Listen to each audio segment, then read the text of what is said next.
Hi, Donna. I don't hear you.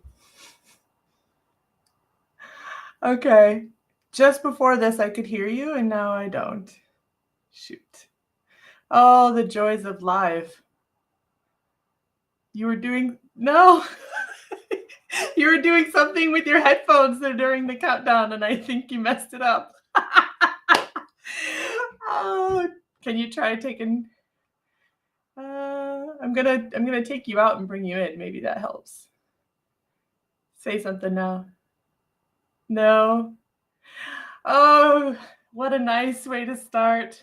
Can you go to your settings and check your audio? I'm gonna also do this. Make sure it's not on my end. And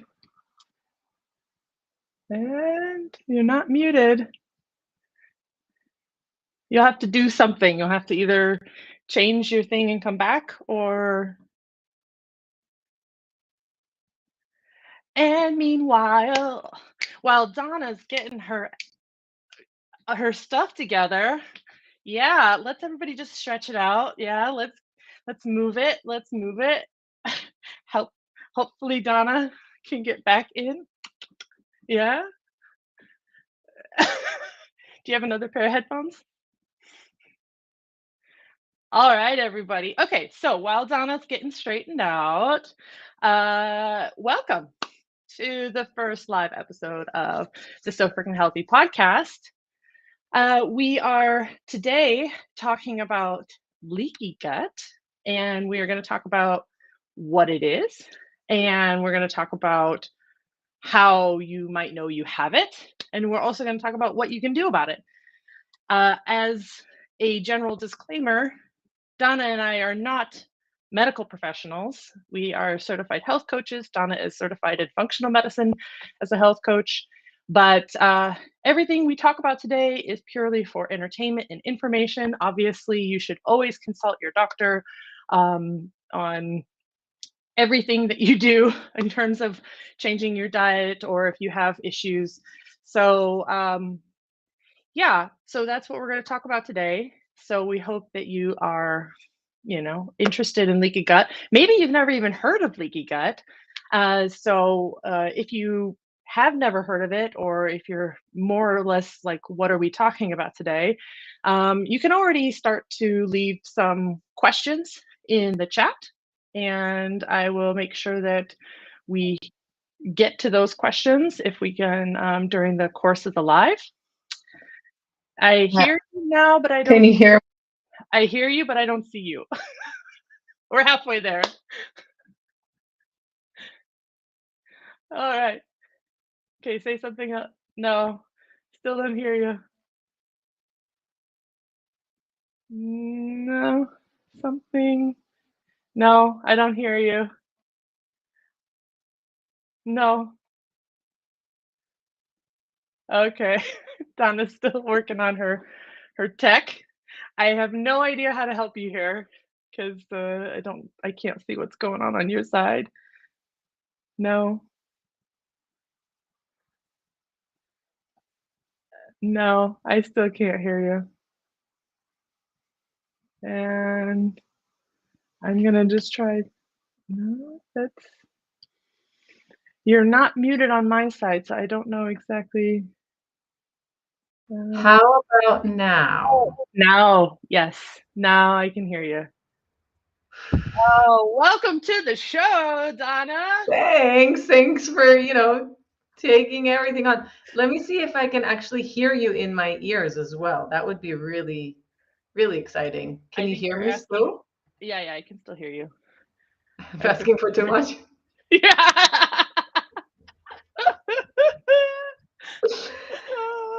Oh, hi, Megan. How's it going? Good. So I already did all the intro. I already did everything. So I can leave. I'm good. No, but I'm glad that you got settled before I had to start talking about stuff, because I think you're in general way more versed in this topic, so I would have had to cut it short, I think, if you couldn't I get it know, figured out. right? Um, Well, I'm here now. I'm sorry. Me and technology, I know they don't mix at all. I cannot explain it, but it is what it is. And here we are.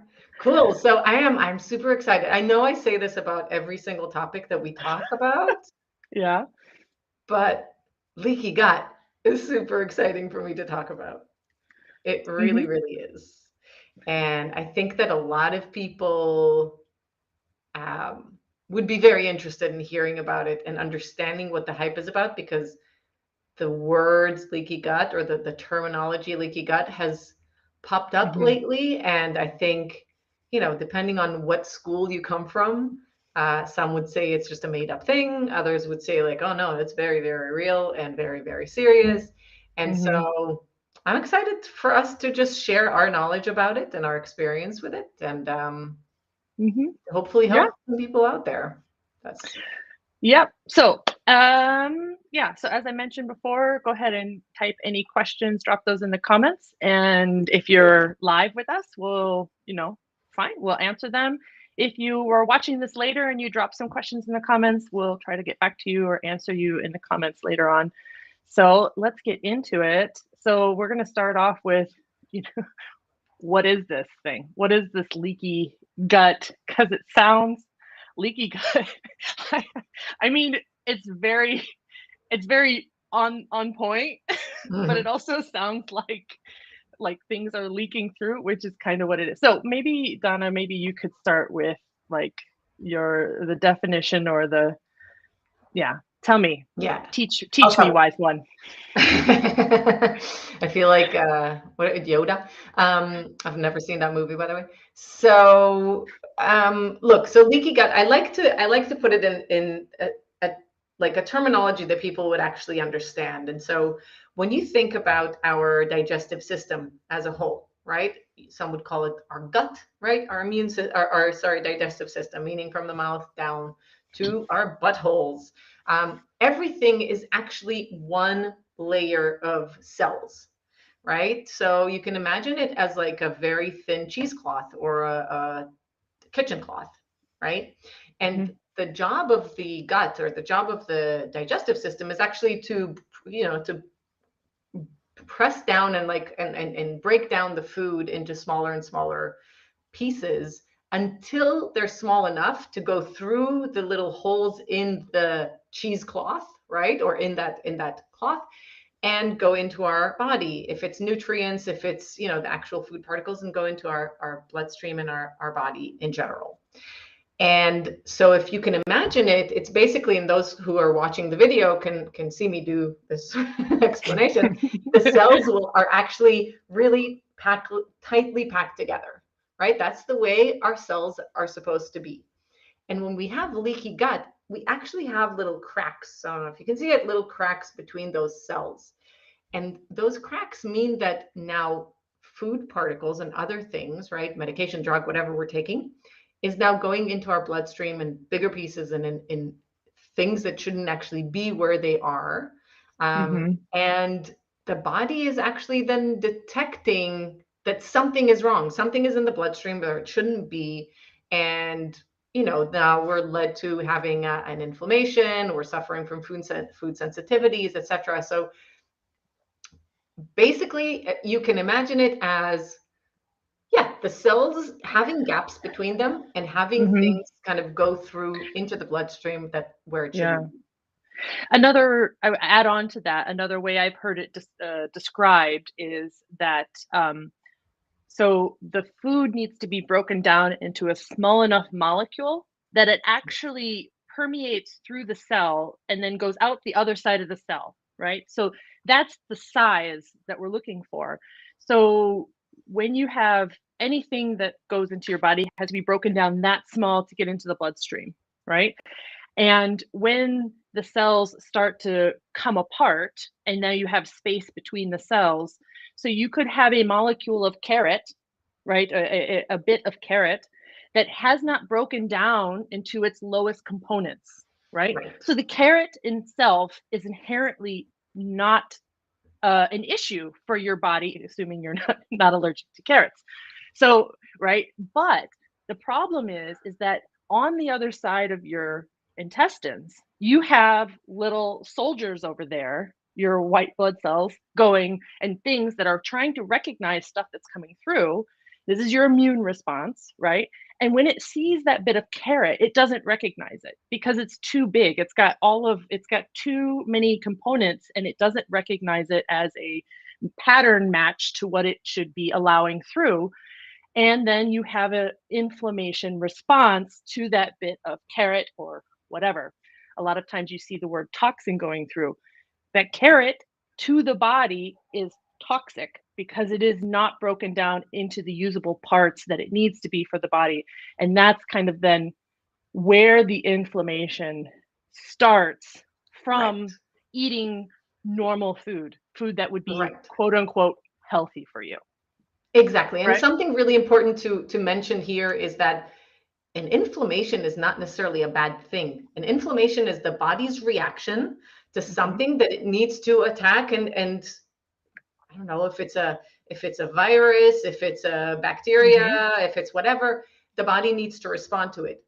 When it's problematic, it is when it's chronic, meaning Right. when we constantly have inflammation because we're constantly eating that carrot, thinking that we're doing ourselves a favor, but our body is now seeing it as the enemy because of the leaky gut, because that huge particle, as Megan mentioned it, is now too big to actually be Mm-hmm. roaming around where it is, which is the bloodstream, and now the body is just going into attack, right? Mm-hmm. As you said, Megan, like we have those little soldiers that are going to protect us whenever they can, whatever they can.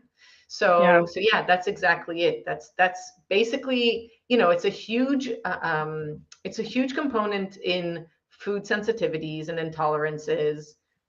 It's a huge component in brain fog and bloating and thyroid issues and joint issues and skin rashes. And so the Mm-hmm. the this not side effects, but like the symptoms that we Symptoms. get, yeah, the Mm-hmm. symptoms could be anything across the scale, and it really does depend on how your Oh, body reacts to it. let's hold on to symptoms till we get to the next how do you know you have it? Because there's Yeah. a few more things that we should talk about in terms of what is it, because as we mentioned, it's something that the medical community, and I'm talking Western conventional medicine, has not really taken a hold of as a medical condition, right?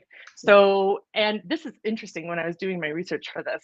So back in the day, those Greeks, coming up with all this, or maybe it was Latin, I don't know. But anyway, back in the day, there was a term for conditions that came about from the gut, and it was hydrochondronism, like, so you're a hypochondriac, so Yeah. that term came because the top of the gut is called the hydrochon, and anything that they thought was diseases that were deriving from the gut or illnesses, they would lump it into this.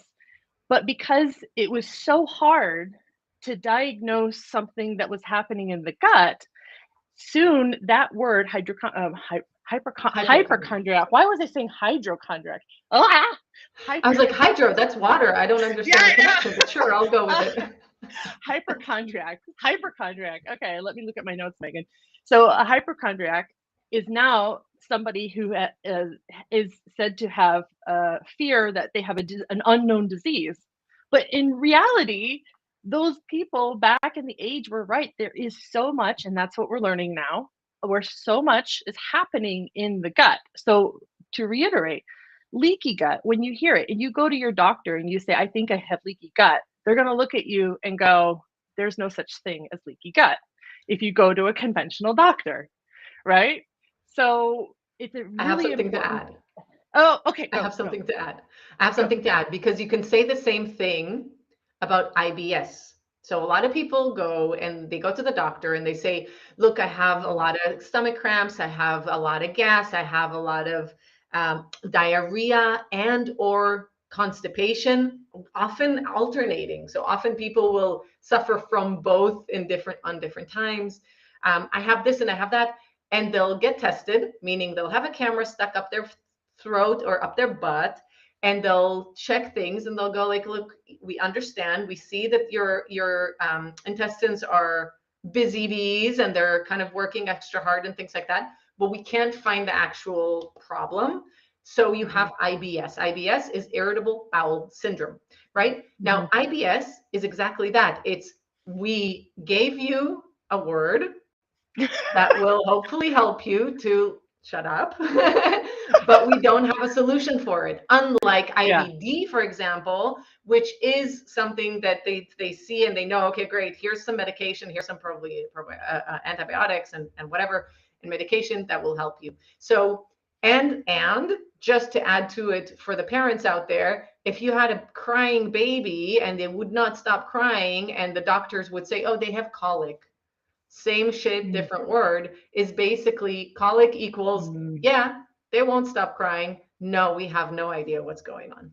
Right? So that's, this is very typical. And again, there's, both Megan and I think everyone needs to understand this. And I sometimes come off as like dismissing conventional medicine. I do not dismiss it whatsoever.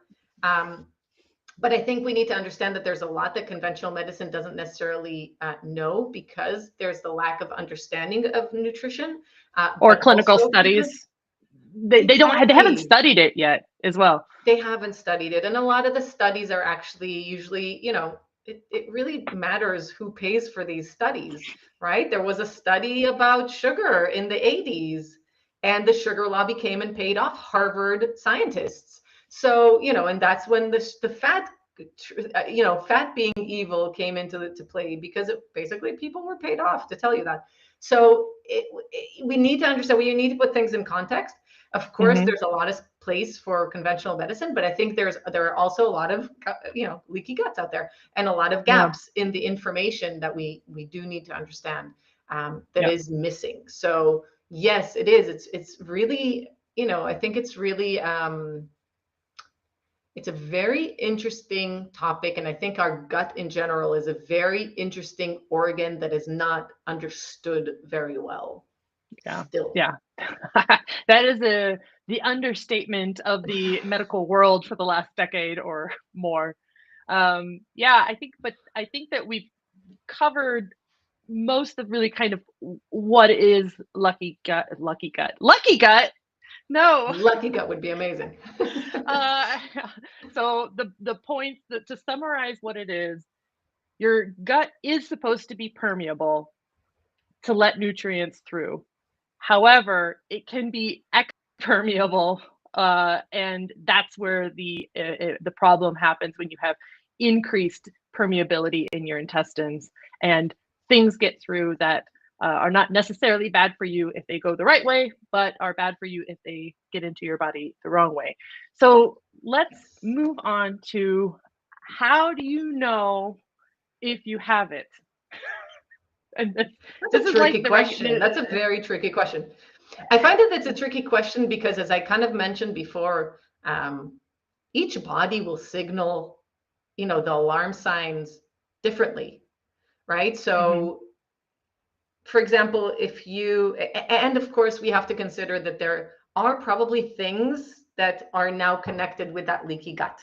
It could be IBS, as I mentioned before, right? So it could be that you're now all of a sudden, not all of a sudden, but like you realize that nowadays more and more you're suffering from gas and bloating and diarrhea and constipation and whatever it may be. Okay, so there's that to consider. And of course, that's an easier correlation in our brain, because that's gut, right? Like something is wrong with our gut, and the gut is actually the one screaming for help.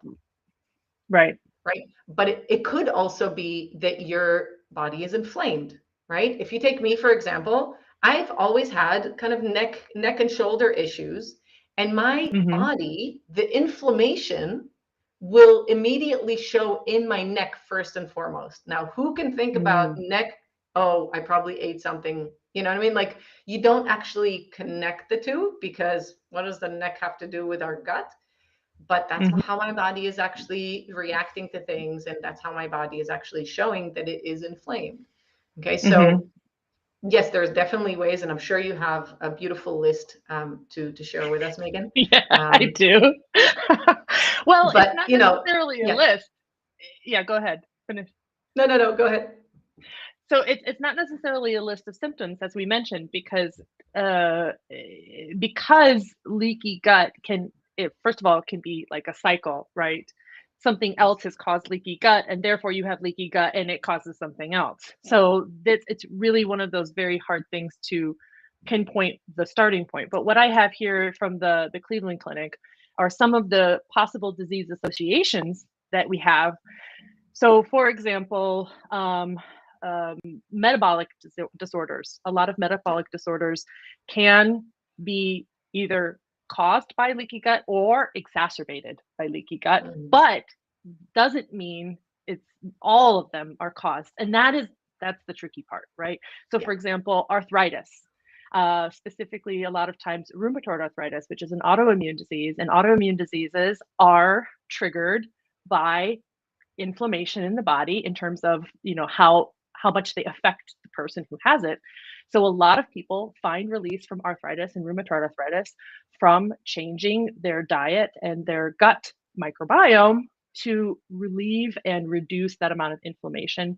Same thing, chronic fatigue syndrome, asthma, fibromyalgia.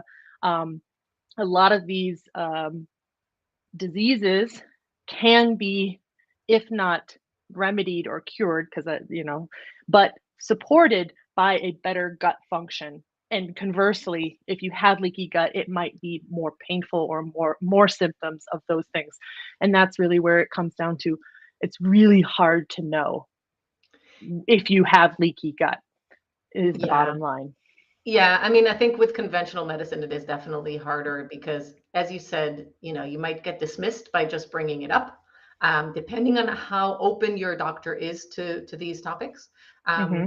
With functional medicine, we do have certain tests that will point to that direction, right?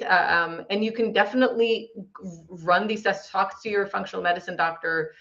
Run some tests, like the oat test, for example, is just one of many stool tests that you can do that you can actually, so O test is actually urine test. You can do some stool tests as well, which will then, of course, you can find out if you have, severe dysbiosis, if you have severe absorption problem, meaning like you're taking Hmm. your vitamin D every single day or even 2 pills of that or double the drops or whatever, and you're Hmm. still very low on D, that's a huge sign that there's an absorption problem. And the Hmm. absorption problem usually comes from leaky gut because it's directed to the wrong place, right? Because it's leaking.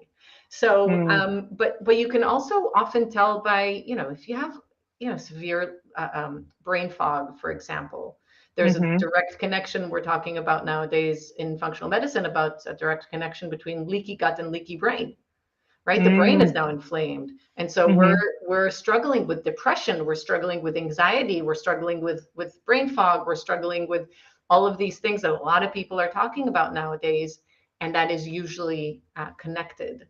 Um, Hmm. and I think just wanting to take a step back, I think people do need to understand that there are things that will contribute to leaky gut, meaning it most often it doesn't just happen out of the blue, right? You're either consuming things that are contributing to the problem. Um, Hmm. there's, of course, genetics, that come to play where you Stress. might have a great diet, but, your mom gave you the most terrible gut health by default. And you're kind of, you kind of stuck with it. Now, taking a lot of antibiotics and a lot of medications and acid blockers and steroids and all of these things, those are huge contributors. Of course, sugar and processed foods and refined oils and pesticides and alcohol and stress is a huge one, which we've talked about so many times. Food poisoning can even lead to that, right? Because it's actually hurting our Hmm. gut permeability. So there are so many things that could be triggers, and that's where I think the difference between functional medicine and conventional medicine is. With functional medicine, we actually, or for sure a doctor and definitely other experts, we look at your history, your health history. So we're talking about from before you were born, right? We're talking about how your mom's pregnancy was and how you were born, if it was vaginal or C-section, and how you were fed, right? Without any like, no one's judging, but we know science is showing us that there's a huge difference in gut health with babies who were vaginal birth versus C-section, babies who were breastfed versus exclusively bottle fed or formula fed. But of course, you need to feed your baby whichever way, you need to pop it out whichever way. And so, of course, no one's actually judging you for that.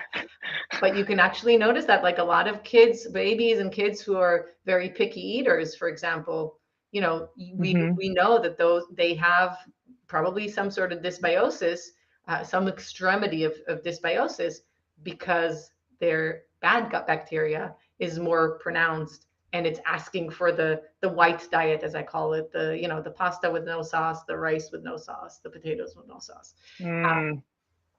But yeah, I think there's a lot to understand about. You cannot self-diagnose leaky gut. You don't really know. Yeah. And with the kind of insurgence over the last 15, 20 years of functional medicine, integrative medicine, showing that when they go to kind of the root of the cause and treat the body with food as medicine, both to remove food and to give food, so both ways, right? Now conventional medicine is going, okay, there is stuff here. We have to start looking at this, right? So again, according to the Cleveland Clinic, which is the website I have up at the moment, they are working on some tests, but at the moment there's no standard test because it's not a medical diagnosis. I'm using air quotes in the video. But there are a few tests here I want to talk about that I thought were really interesting, that I'm hoping will become standard, where you could go to your doctor and say, can you please test how my permeability of my intestines are? So the first one was a urine test. This one is interesting because you drink a solution of different kinds of sugars, with different molecules, what we were talking about before, right? Some of those molecules are digested and go through the right way, but some of those are not digested. And if they see them come through in your urine, which means they have passed through your intestinal tract in order to get to your kidneys, in order to go out in your urine, then they have actually by proxy measured the fact that your intestines are more permeable than they should be. So that's one test. I thought that's interesting. Yeah, it seems pretty straightforward and something that you could probably do very quickly at a doctor's office in the future. The next one is a blood test. So this one says it analyzes a sample of your blood for evidence of gut bacteria infiltration. So specific antibodies and endotoxins that they're looking for in your blood. And again, if it's in your blood, it's gone through, whether it's the right way or the wrong way, right? So I imagine what they're testing for is things that are too big to go through the cell wall, but have gone the wrong way. Some more invasive stuff like a tissue biopsy, and then of course an endoscopy exam where they go through and actually look at the lining in high resolution and magnification, and then they do a contrast fluid injection. So it sounds like, they've got this range of pee in a bottle all the way to, again, drink some dye and let's see how, where this dye goes in your body. So, and everything in between. So I'm hoping in the next couple of years that there will be more ability for doctors to give you a diagnosis, because what that means is that when you have a diagnosis like this, then insurance will pay for shit and you can actually get the help you need, right? Yeah. Because as we've been talking about this whole time, if it's elusive, if nobody can put a tack into it and say that's what it is, then it makes it that much harder to treat. And as the person who has it, much harder for them to understand what the hell they have to do in order to fix it. Yeah. A lot of people are walking around going from doctor to doctor and being told it's all in their head. Yeah. and given antidepressants, and I was there. I was literally there. I was at a place where I was being told that my problems were not real. They were all in my head, and Mhm. they were not. And so it's really important to understand, yes, if you have the financial ability to not wait for conventional medicine to catch up and to go to a functional medicine doctor and to run some tests, they will have the ability to tell you, look, you do have leaky gut, you do have, there is dysbiosis, there is A, B, C, D. It could be a list of things, and most often Mhm. the longer it's being uh, um, un, undealt with, is that a word? Am I making things up? I don't know. No. The longer it takes, the more chance that there will be more problems piled on, right? If Mhm. it's an autoimmune disease, if it's a thyroid problem, if it's a hormone problem, if it, again, each body will react differently. Some people go into full blown celiac. Others will really have gluten sensitivity. There's a Mhm. lot of foods that do contribute to that as well, that we now know, and other foods that are very random for some people, but because I was actually sensitive to certain things that I was just eating a lot of. And so it makes Mhm. sense because I was eating a lot of green beans, right? And everyone tells you, oh my God, green beans are the most healthy thing ever. And I was obsessed with them. And I was sensitive to green beans basically just because I was having so many of them, and it went through the leaky gut, and then my body was like, no, no, no, no, no, this is the enemy, right? So there are many things that you can do Mhm. that can actually help. And if money is an issue, I would say definitely, yeah, of course you can wait it out and see if conventional medicine catches on quickly and Yeah. is able to help us sooner than later. Yeah. Yeah. I think that though there are things to do. So okay, so we're now moving into the third part of the segment, which is Yeah. what can you do about it, right? Yeah. And we already mentioned that it can be a cycle, right? Where like, for Yes. example, you had a issue, maybe it was a temporary thing, caused some of this impermeability, increased impermeability into your gut, and now you have something else, right? So what some of the recommendations are, and Donna already mentioned this, is to treat the underlying condition that initially caused it. So that's one way you can approach it, especially if it's still going on, right? If you're still eating stuff that's inflaming your gut and things like that, or whatever it is, that can help. Although, and that's really what functional medicine is looking for. They're looking for really what caused it, as opposed to conventional medicine trying to treat the symptoms. Functional medicine really tries to treat the root cause. But there are some things I think you could do, even if you don't see a doctor, even if you're like, I don't know what it is. I just know that I don't feel good. I mean, there are some standard stuff like probiotics and prebiotics. If you're not taking some kind of probiotic and prebiotic, then you're doing yourself a disservice. There are tons of them out there. You can do your research. There's, I mean, all these different ways that you can get it. And I don't know, maybe down later we can put in a few of our favorite probiotic and prebiotics. But the point is that to get your gut function, start getting your flora in your gut healthier, right? So Yeah. that's it costs some money for prebiotics and probiotics if you take a supplement, but there are so many that are just normal foods that you can incorporate into your diet, like Jerusalem artichokes and all the cruciferous vegetables like Right. cauliflower and broccoli and anything that's green and grows from the Onions and ground, garlic. Yeah. Yeah. all of that stuff. Those are So, prebiotics for sure. But I have to put a warning sign right where where you touched now, which is probiotics. Um, there are people who probiotics will actually make more harm than good at a certain point. Okay. And that's people, for example, who have SIBO or SIFO or really bad dysbiosis or histamine sensitivity, histamine problems. Those are the people. So when you work again, so I keep bringing it back to functional medicine, but when we work with functional medicine, we work on the 5R program, which is remove, replace, reinoculate, repair, and rebalance. Okay. And sometimes when you have certain issues that go along with the leaky gut, which then turned into a bigger monster. Mm-hmm. You might actually suffer more when you're having probiotics than when you'll have to fix the issue before you actually go into probiotics, is what I'm trying to say, right?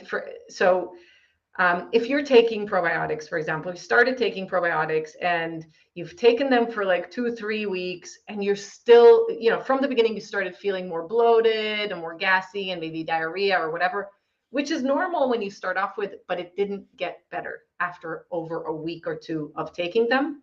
That's a sign that there's another problem, right? Mm-hmm. That's a sign that you need to stop the probiotics and you need to figure out what the issue is, and you need to heal the problem before you actually go back to taking probiotics. Probiotics are amazing for you, and prebiotics, for those who don't know, is basically the food for the probiotics, right? So you're giving the gut bacteria that you're kind of like putting in your body, you're giving it the food that it needs to flourish. But sometimes, because of other issues, you need to wait it out. You need to heal. For example, if it's SIBO or Mm-hmm. histamine intolerance, you need to heal the gut first and then re-inoculate the good guys, Mm-hmm. so that the gut health is actually getting better, if that makes sense. But with those, they can be tested for, right? SIBO, and what was the Yes. other one? Yeah. So There's I SIBO, think, there's SIFO, there's dysbiosis, there's yeah, histamine intolerance. Yeah, yeah, all of those can definitely be tested. yeah. So I think then, if you're, yeah, so then the point is to test for these things. If you don't have those, then there's absolutely no problem with prebiotics There and shouldn't be. probiotics. I guess the next one is relevant for anybody, is to reduce dietary fats and sugars. So these things also weigh heavy into the gut. In general, eating a good nutritious diet, which is, again, Duh. doesn't matter where you are. I think that's like the point. And then, this is interesting, and maybe you could talk a little bit about it. The Cleveland Clinic suggests also a low FODMAP diet. So can you Yes. talk about FODMAP? What does that mean, Yeah, and how does it relate to this topic? sure. So basically, without getting too technical with the terminology, because it's a lot of big long words, low FODMAP. So FODMAP is like the foods that basically ferment in our gut faster, right? They will create more Mm, gases, and they will actually be heavier or like harder to digest, basically, right? So things like onions and garlic, and actually broccoli, for example, or even cauliflower. so Um, all the so farty foods, not farty necessarily all foods. of them. That's the weird thing. Like cabbage Yeah. should be okay, but a lot of people are sensitive to cabbage. But there are definitely foods, yeah, lentils, yeah, definitely, like a lot of the farty foods, but also some surprising ones like mushrooms, Ah. avocado, like Okay. very, very random ones, like what is it called? Butternut squash, for example, Mm, is a high FODMAP.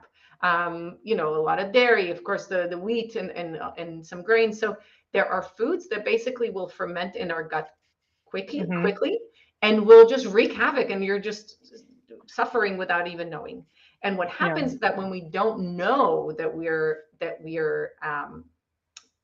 reacting to those foods, we most often will have a few of those during the day, right? And so it's not even a problem of that one specific one. Maybe you're okay with avocados, but because you had avocados for breakfast, and you had maybe some lentils for lunch, and maybe you had some whatever for dinner, even not farty, mushroom soup for dinner, because it was piled on. So you can imagine it as a bucket, and the bucket is just now overflowing. So it's a bit too much for your Mm, system. So what we mm-hmm. do with the low FODMAP diet is that we focus on foods that are low FODMAP, meaning they are lower in that fermentation in the gut, in a way, right? The foods that are low in FODMAP. And we leave out or cut down on the high FODMAP foods. We're basically Mm-hmm. giving our system a break until it calms down. So it's usually, you're not, do not do the low FODMAP on your own, please. And with an expert, we usually don't do it for longer than 2 to 6 weeks, right? Mm-hmm. Because you Mm-hmm. don't want to form other problems now, and not have enough of a Yeah. variety of food. So I think what you're and what you're describing, and I think there's a lot of other diets like this that are, I would call them diagnosis diets, or another way to talk about them is an elimination diet. It's a form of Exactly. eliminating a certain types of foods from your diet to see how your body responds or to heal your body in a certain way, and then reintroduce foods in a way that you can say, oh yeah, no, now that I haven't had this for X number of days or weeks, I can feel that when I have this, my body feels a certain way. I think the easiest way is anybody who has consumed any alcohol in their life will know that as soon as you consume alcohol, you have a physical response to that. Sometimes my legs and arms feel super heavy after like the first couple sips that I've had.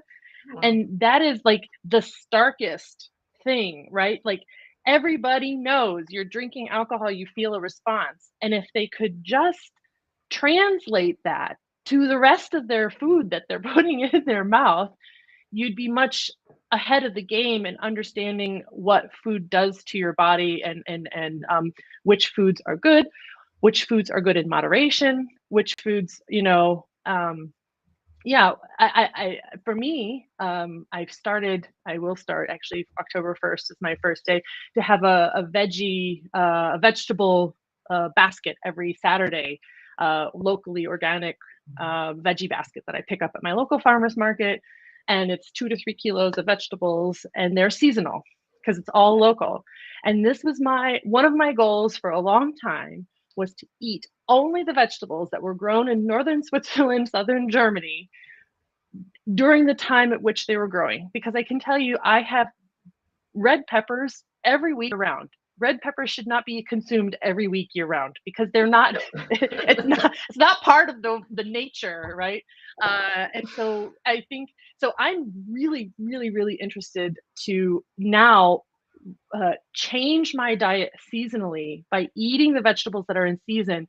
And this, if you just did that, that would help a lot with some food insensitivities, because as you were just mentioning, Donna, eating green beans all the time sounds great, but if you don't give your body a rest, it will then start to produce that as a like a wait, no, stop, we're getting a little overloaded with this particular type of Yeah. food. And this way you Yeah. can When there is enjoy leaky gut. everything. Yeah, well, you can Yeah. enjoy That's the thing. everything if you just take it in moderation and not all the time. And moderation, I mean like once a month, once every quarter. I mean, like some of these things you shouldn't have very often. Yeah. No, I mean, people are living off of avocados nowadays, winter, summer, fall, spring. Those are things, yeah, exactly. I mean, and I think you get to enjoy those foods more when you know they're limited time offer. Yeah, So exactly. you can actually enjoy them. You can enjoy your potatoes. Don't eat them year round. Eat them, during the winter. You won't have much in that basket. You'll have cabbage. You'll have maybe some cauliflower and some, kohlrabi or whatever. But you'll It's have root potatoes. vegetable season. I will be It's eating root tons of vegetable root season. vegetables. Yeah. For a reason, for a reason. But yeah, I mean, this is something again that I want to mention. Yes, you mentioned elimination diets. Again, elimination diets, each one of them, the official ones, okay, are made for you to work on with an expert. I Hmm. never advise anyone to do a specific elimination diet, unless we're working with a functional medicine doctor who led them towards that, or if we have enough evidence and then they choose which one works for them. Like there's a lot to say about it. And what's important about elimination diet, even more than the elimination itself, is actually the reintroduction. Hmm. Right? So you don't want to just say, okay, great, I eliminated gluten and I eliminated dairy and I eliminated yeast and I eliminated tomatoes, and tomorrow I'm done with my elimination diet and I'm going to have a pizza. Right? Yeah. Because now you are reacting for shizzle and you don't even know which one is you're reacting to. Right? So Yeah. you need to make sure that you're also reintroducing in a smart and methodical way in Hmm. order for yourself to understand what's going on, and understand that some foods, for intolerances, not allergies, intolerances and sensitivities, you might react to up to 3 days later. Yeah. Okay. And the reaction might be an eczema or a migraine. It doesn't have to be directly gut related for you as a reaction. So, Yeah. really important Yeah. to keep that in mind. Yeah. Yeah. Definitely. Oh, well, cool. I think I think we've covered as much as we probably can cover in a topic like this. But yeah, I mean, really insightful. As you can tell, we are both extremely passionate about these topics. And as I'm sure you can tell, if you've been listening to the podcast for a while, a lot of stuff is fucking connected. It's connected, people. The stress, lack of sleep, your diet, your mental state. I mean, they're so, and I think if anything we could just continue to drive home is that everything is connected. So don't discount anything. If you feel something, then there's probably something to it. So don't just ignore your body. This is the worst thing you can do for your health, is to ignore how you feel when you're, in general. So, Donna, any words of wisdom, any closing thoughts? No, I think that, I'm actually doing a fermented food webinar soon in a couple of weeks where I do talk about leaky gut, but I also talk about, the fermented foods. So you were talking about probiotics, and that's one way to really get great probiotics in your body, enjoy incredible flavors. We've interviewed our favorite kombucha lady, Gina, from the Swiss Kombucha Company. Shout out to Gina. Hey, Gina.